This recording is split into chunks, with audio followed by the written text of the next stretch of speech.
Voici la transcription complète de l'histoire que vous avez fournie, traduite en français, France, de manière naturelle et fluide, sans aucune coupure ni modification du contenu original. J'ai veillé à conserver le ton émouvant, narratif et inspirant du récit. Astérisque astérisque une rencontre enneigée astérisque astérisque. Je m'appelle Matthew Collins et j'ai 60 ans aujourd'hui. Cette histoire s'est déroulée il y a 12 ans, par une veille de Noël enneigée qui a appris à ma fille et à moi que les plus beaux cadeaux n'ont rien à voir avec ce qui se trouve emballé sous le sapin. J'avais 48 ans à l'époque, père célibataire élevant seul ma fille Lily, âgée de 9 ans. Ma femme Rachel était décédée 3 ans plus tôt d'une affection cardiaque soudaine à laquelle personne ne s'attendait. Un matin elle riait avec nous au petit déjeuner, le suivant elle n'était plus là, nous laissant, Lily et moi, devoir apprendre à former une famille de 2 au lieu de 3. Ces premières années de deuil et d'adaptation avaient été terribles. Mais à cette veille de Noël, Lily et moi avions trouvé notre rythme. Je travaillais comme architecte dans une entreprise de taille moyenne, gagnant suffisamment pour nous offrir un bel appartement et permettre à Lily de vivre une bonne enfance malgré l'immense perte que nous avions subie tous les deux. Ce soir-là, le 24 décembre, était magique comme seule une veille de Noël en ville peut l'être. Une neige fraîche tombait, recouvrant tout de blanc. Les lumières de Noël scintillaient dans toutes les vitrines. L'air sentait les marrons grillés et le pain. Les gens passaient en hâte avec des paquets et des sacs de courses, rentrant chez eux dans des maisons chaudes auprès de leur famille. Lily et moi avions passé l'après-midi à respecter notre tradition annuelle de la veille de Noël, des achats de dernière minute pour les petites surprises des chaussettes, un chocolat chaud dans notre café préféré et une promenade dans les rues décorées du centre-ville pour admirer les vitrines de Noël. Lily portait son manteau rouge d'hiver et son écharpe blanche, ses cheveux bruns bouclés saupoudrés de flocons de neige, son visage rayonnant de l'excitation que seuls les enfants ressentent la veille de Noël. Nous retournions vers notre voiture, mes bras chargés de sacs de courses contenant les petits trésors que nous avions achetés, quand Lily s'arrêta soudain. « Papa, regarde !» Je suivis son regard vers une vitrine à environ 6 mètres devant nous. Assise par terre à côté de la fenêtre, partiellement abritée de la neige par l'auvent du bâtiment, il y avait une fille. Elle semblait avoir 12 ou 13 ans, avec des cheveux blonds qui avaient besoin d'un shampoing et des vêtements inadaptés au froid hivernal. À côté d'elle se trouvait un panier en osier recouvert d'un tissu et une petite pancarte faite maison qui disait « Pain frais $3 ». La fille n'interpellait pas activement les passants. Elle était simplement assise là, les genoux serrés contre elle, regardant les gens passer sans la voir. De temps en temps, quelqu'un jetait un coup d'œil, puis détournait vite le regard et pressait le pas. Le panier de pain restait intact, et je voyais la fille trembler malgré ses efforts pour se réchauffer. « Papa, pourquoi vend-elle du pain la veille de Noël ?» demanda Lily, la voix pleine de confusion et d'inquiétude. Elle ne devrait pas être chez elle avec sa famille. C'était une bonne question. Une enfant de cet âge, seule dans la rue la veille de Noël, n'était clairement pas à sa place. « Je ne sais pas, ma chérie. Mais tu as raison, ce n'est pas normal qu'une si jeune fille soit dehors seule la veille de Noël. Elle a l'air froide et triste. On peut l'aider. » Je regardais la fille à nouveau. Vraiment regarder, cette fois. Au-delà de l'inconfort physique évident, il y avait dans sa posture une résignation, comme si elle avait appris à ne plus attendre de gentillesse du monde. Elle avait installé sa petite affaire de vente de pain, mais elle semblait avoir perdu espoir que quelqu'un s'arrête vraiment. « Oui, dis-je en prenant ma décision. On peut l'aider. » Nous nous approchâmes de l'endroit où elle était assise. À notre approche, elle leva les yeux avec un regard méfiant, celui de quelqu'un qui a appris à se méfier des inconnus. « Bonjour, dis-je doucement, en m'agenouillant pour ne pas la dominer de toute ma hauteur. Nous aimerions acheter du pain. » La fille cligna des yeux, surpris. « Vous voulez acheter du pain ? » « Oui, s'il te plaît. Combien en as-tu » Elle souleva le tissu qui recouvrait le panier, révélant une douzaine de pains faits maison. Ils avaient l'air simples mais soignés, le genre que quelqu'un a préparé avec amour. « Il m'en reste 12. $3 chacun. »« On les prend tous, dis-je. » La fille me regarda comme si je parlais une langue étrangère. « Tous, ça fait $36. »« C'est parfait. » Je sortis mon portefeuille et lui tendis 2 billets de $20. « Garde la monnaie. » Elle prit l'argent d'une main tremblante, de froid ou d'émotion, je ne savais pas. « Merci, merci beaucoup. » Lily s'agenouilla à côté de moi. Comment tu t'appelles? Moi c'est Lily et lui c'est mon papa. Je m'appelle Sophie, dit la fille doucement. Pourquoi tu es dehors la veille de Noël? Demanda Lily avec la franchise propre aux enfants. Tu n'as pas de famille. Le visage de Sophie se ferma légèrement. J'ai une maman, elle est malade. On a besoin d'argent pour les médicaments et le loyer. Je fais du pain et je le vends pour aider. Où est ta maman maintenant? Demandai-je doucement. À la maison, dans notre chambre. Elle est trop malade pour sortir. Votre chambre. Vous vivez dans une maison de chambre. Sophie hocha la tête. Sur Parkside Street. C'est tout ce qu'on peut se permettre. Maman travaillait à 2 emplois avant, mais elle est tombée très malade il y a quelques mois et elle ne peut plus travailler. On est en retard pour le loyer. Le propriétaire a dit que si on ne paye pas demain, on doit partir. Mon cœur se serra. Voici une enfant, probablement autour de 12 ans, qui essayait de subvenir à ses besoins et à ceux de sa mère malade en vendant du pain dans la rue la veille de Noël. Pendant que la plupart des enfants de son âge étaient chez eux à attendre des cadeaux et des fêtes, elle était assise dans la neige, désespérément en train d'essayer de gagner assez pour garder un toit au-dessus de leur tête. Sophie, de combien as-tu besoin pour le loyer? Demandai-je. Elle baissa les yeux. 800 $. Mais je n'ai gagné que 23 $ aujourd'hui, même avec votre argent. Personne ne veut acheter du pain à une gamine dans la rue. Ils pensent que je mens ou que j'essaie de les arnaquer. Je fis un rapide calcul mental. 800 $, c'était moins que ce que j'avais dépensé pour des cadeaux de Noël dont Lily et moi n'avions pas vraiment besoin. Moins que le prix de certains meubles de notre appartement. Une somme gérable pour moi, mais une montagne insurmontable pour cet enfant et sa mère malade. Sophie, j'aimerais vous aider, ta maman et toi. Est-ce que tu me laisserais faire ça? Elle leva les yeux vers moi, mélange de suspicion et d'espoir désespéré. M'aider comment? J'aimerais payer votre loyer, et m'assurer que toi et ta maman ayez de la nourriture et tout ce dont vous avez besoin. Je ne peux pas vous demander ça. C'est trop, vous ne nous connaissez même pas. Tu n'as rien demandé, c'est moi qui propose, et je ne vous connais peut-être pas, mais je sais que tu es une enfant qui essaie de s'occuper de sa mère malade en vendant du pain dans la neige la veille de Noël. Ça m'en dit plus qu'il n'en faut. Sophie se mit alors à pleurer. Des larmes silencieuses qu'elle essayait d'essuyer rapidement. Pourquoi vous nous aidez? Personne ne nous aide. Les gens me voient dans la rue et ils détournent le regard, ou ils pensent que je mens. Ou ils me disent de trouver un vrai travail comme si c'était facile. Lily tendit la main et prit la main froide de Sophie. Mon papa aide les gens. Il dit que c'est ce qu'on doit faire quand on peut, et on peut. Je regardais cette fille que les circonstances avaient forcée à grandir trop vite, à porter des fardeaux qu'aucun enfant ne devrait porter. Sophie, est-ce que tu nous emmènerais chez toi? J'aimerais rencontrer ta maman et m'assurer que vous avez tout ce qu'il vous faut. Elle hésita, visiblement partagée entre la fierté et le désespoir. Finalement, le désespoir l'emporta. D'accord, ce n'est pas loin, juste quelques rues. Nous marchâmes dans les rues enneigées. Lily portait le panier de pain tandis que je portais nos sacs de course. Sophie nous guida jusqu'à un immeuble délabré sur Parkside Street, exactement comme elle l'avait décrit.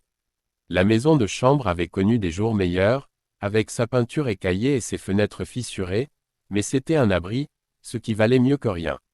La chambre de Sophie était exactement cela, une petite pièce unique avec une plaque chauffante, un mini-frigo, un lit et pas grand-chose d'autre.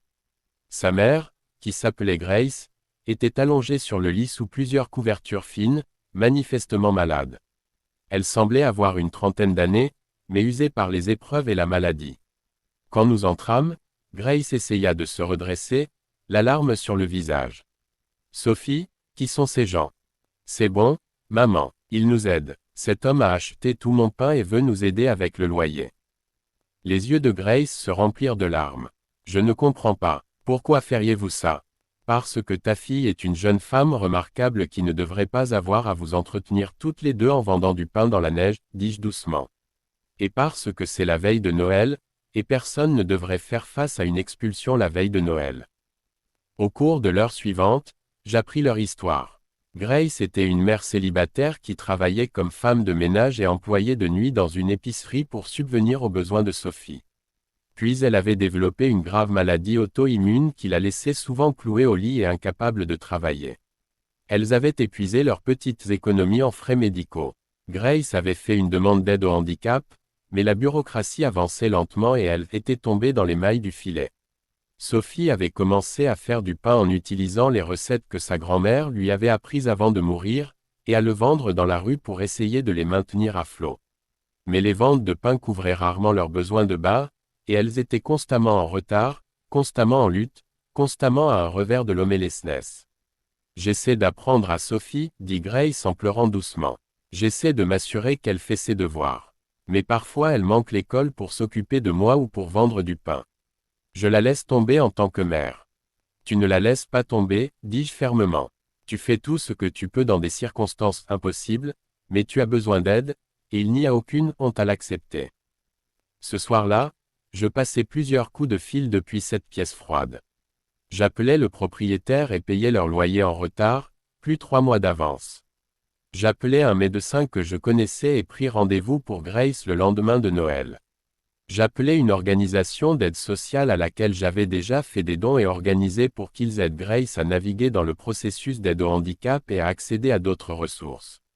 Puis Lily et moi allâmes dans une épicerie encore ouverte à proximité et achetâmes de la vraie nourriture, pas juste du pain et des nouilles instantanées. Nous achetâmes un petit radiateur pour leur pièce, des vêtements plus chauds pour Sophie et une couverture chaude pour Grace. Quand nous revînmes à la maison de chambre avec toutes les provisions, Sophie et Grace restèrent bouche bée devant tout ça. « C'est trop, murmura Grace. On ne pourra jamais vous rembourser. Je ne vous demande pas de me rembourser. Je vous demande d'accepter l'aide quand vous en avez besoin et de la transmettre un jour quand vous le pourrez. » Pourquoi, demanda Sophie, pourquoi vous faites tout ça? Les gens n'aident pas comme ça les inconnus. Je réfléchis à comment répondre. Il y a 3 ans, ma femme est morte subitement. Lily et moi étions dévastés. Nous avons dû reconstruire nos vies à partir du chagrin. Pendant cette période, des gens nous ont aidés. Les voisins apportaient des repas. Des amis gardaient Lily quand je ne pouvais plus fonctionner. Mon patron m'a accordé du temps libre sans poser de questions. Ces actes de gentillesse ont rendu notre survie possible. C'est moi qui transmets la gentillesse que nous avons reçue. Je regardais particulièrement Sophie. Et toi, Sophie, tu m'as rappelé quelque chose d'important. Tu as 12 ans, mais tu as pris la responsabilité de t'occuper de ta mère sans te plaindre. Tu as sacrifié ton enfance pour t'assurer qu'elle ait des médicaments et de la nourriture. C'est héroïque, et les héros méritent du soutien. Cette nuit-là, Lily et moi restâmes avec Sophie et Grace jusqu'à tard, nous assurant qu'elles avaient tout ce dont elles avaient besoin. Nous mangeâmes de la soupe ensemble, réchauffée par le radiateur, et parlâmes de leurs espoirs pour l'avenir. Je veux être boulangère, dit Sophie. Une vraie, avec une vraie boulangerie. J'adore faire du pain, ça me donne l'impression de créer quelque chose de bien. Alors c'est ce que tu devrais poursuivre, lui dis-je. Ton pain est excellent. Avec de la formation et du soutien, tu pourrais absolument diriger ta propre boulangerie un jour. Quand nous partîmes enfin ce soir-là, Lily était inhabituellement silencieux. Dans la voiture, elle se tourna vers moi, les larmes aux yeux. Papa, Sophie n'a aucun cadeau de Noël. Elle n'a même pas de sapin. Je sais, ma chérie. Est-ce qu'on peut lui donner certains de mes cadeaux? J'en ai trop de toute façon. Je n'ai pas besoin de tout ça. Je regardais ma fille avec fierté et amour. C'est très généreux de ta part, Lily. Mais si on faisait quelque chose de encore mieux? Quoi? Et si on les invitait à passer Noël avec nous demain? On a plein de nourriture, plein de places et plein de cadeaux. On pourrait partager Noël avec elles. Le visage de Lily s'illumina. Vraiment, on peut. Le lendemain matin, Noël, j'allais chercher Sophie et Grace et les amener à notre appartement. Grace était faible, mais elle insista pour venir, disant qu'elle ne pouvait pas laisser Sophie rater ça. Quand elles virent notre sapin de Noël et les cadeaux dessous, les yeux de Sophie s'écarquillèrent. « C'est magnifique, murmura-t-elle. Lily prit immédiatement la main de Sophie. « Viens, on va faire des cookies avant d'ouvrir les cadeaux. » J'avais acheté des cadeaux supplémentaires la veille après avoir quitté leur chambre. Rien d'extravagant, mais des choses réfléchies, des vêtements chauds pour Sophie, des pyjamas confortables pour Grace, des livres et du matériel de dessin pour Sophie, qui adorait dessiner, un journal pour Grace, qui avait mentionné qu'elle écrivait autrefois. Quand vint le moment des cadeaux, Sophie ouvrit chacun avec révérence, clairement peu habituée à recevoir quoi que ce soit. Quand elle ouvrit le matériel de dessin, elle se mit à pleurer. Je n'ai pas eu de vrai matériel de dessin depuis 2 ans. Je dessinais sur des bouts de papier avec des crayons cassés que je trouvais. Grace pleura aussi, submergée par une gentillesse qu'elle n'avait pas attendue ni ne pensait mériter. Ce jour de Noël devint une tradition annuelle. Sophie et Grace nous rejoignirent chaque Noël pendant les 12 années suivantes. J'aidai Grace à obtenir enfin l'aide au handicap et à accéder à de meilleurs soins médicaux. Son état se stabilisa suffisamment pour qu'elle puisse faire du travail à distance à temps partiel, complétant son revenu d'invalidité. Sophie s'épanouit avec cette stabilité. Elle retourna régulièrement à l'école, obtint son diplôme de lycée avec mention, et entra dans une école culinaire grâce à une bourse que j'avais aidé à obtenir. Elle se spécialisa en boulangerie et pâtisserie, sans jamais oublier son rêve d'ouvrir sa propre boulangerie. L'année dernière, à 24 ans, Sophie a ouvert, Grace et Sophie, une boulangerie nommée d'après elle et sa mère.